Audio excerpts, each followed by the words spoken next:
പ്രശസ്ത എഴുത്തുകാരനായ ഡോക്ടർ ഷിഹാബുദ്ദീൻ പൊയ്ത്തുംകടവ് സാമൂഹ്യ മാധ്യമങ്ങളിൽ കുറിച്ചിരിക്കുന്ന ഒരു കുറിപ്പ് പ്രേക്ഷകരുടെ ശ്രദ്ധയിലേക്ക് ഞാൻ വായിക്കുകയാണ്. പോക്കറ്റടിക്കാരനായ ഒരു സുഹൃത്തുണ്ടായിരുന്നു എനിക്ക്. എങ്ങനെയായിരിക്കും പോക്കറ്റടിയുടെ ഓപ്പറേഷൻ രീതി? കൗതുകമടക്കാനാവാതെ പലതവണ ഞാൻ ചോദിച്ചു. അപ്പോഴൊക്കെ ചിരിച്ചുകൊണ്ട് അദ്ദേഹം ഒഴിഞ്ഞു മാറി. പക്ഷേ ഒരു പ്രത്യേക സന്ദർഭത്തിൽ അതേപ്പറ്റി വിശദമായി പറഞ്ഞു തരാൻ അദ്ദേഹം തയ്യാറായി. അദ്ദേഹം ഒച്ച അല്പം കുറച്ചുകൊണ്ട് വിശദീകരിച്ചു. നിങ്ങളൊക്കെ വിചാരിച്ചു വച്ചതുപോലെ ഒറ്റയ്ക്കല്ല പോക്കറ്റടി. ചുരുങ്ങിയത് 3 പേരുണ്ടാകും. ആൾക്കൂട്ടം തിങ്ങി നിറഞ്ഞ നല്ല തിരക്കുള്ള ബസ്, ഉത്സവപ്പറമ്പ്, ഇവയെല്ലാമാണ് പോക്കറ്റടിയുടെ കേന്ദ്രങ്ങളിൽ ചിലത്.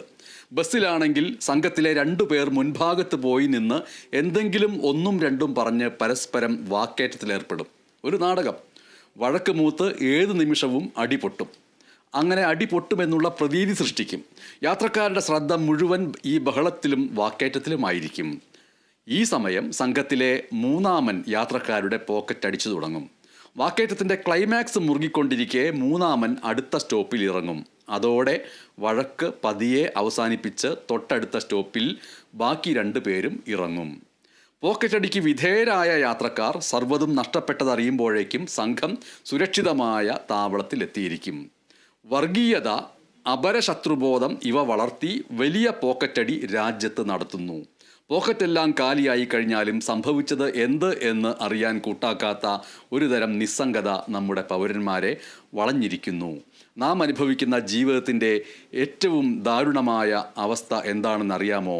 യുക്തിബോധത്തിൻ്റെയും സ്വയം വിചാരണയുടെയും വിനാശം എന്ന് പറഞ്ഞുകൊണ്ടാണ് ഷിഹാബുദ്ദീൻ പൊയ്ത്തുംകടവ്, കഥാകൃത്ത്, എഴുത്തുകാരൻ, ഈ പോസ്റ്റ് അവസാനിപ്പിക്കുന്നത്.